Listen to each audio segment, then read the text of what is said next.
দেখা যাচ্ছে রিপোর্টে যে এসআর ব্যাকেট N1 এর মালটা 46টা মোল্ড হয়েছে।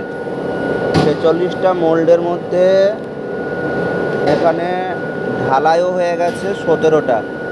এসআর ব্যাকেট NSS ঢালাই হয়ে গেছে 17টা। নো শর্ট পরিং কোনো কিছু লেখা নেই।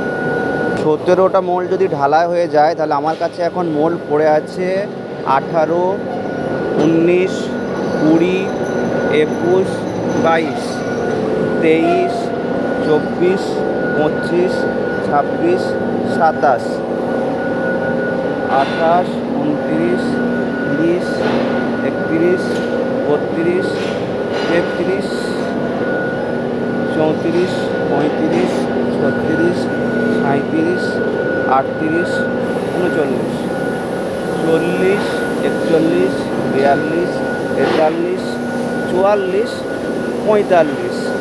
এবার এই একখানা যে মোল্ড কম হচ্ছে সেই মোল্ডটা কোথায় গেল?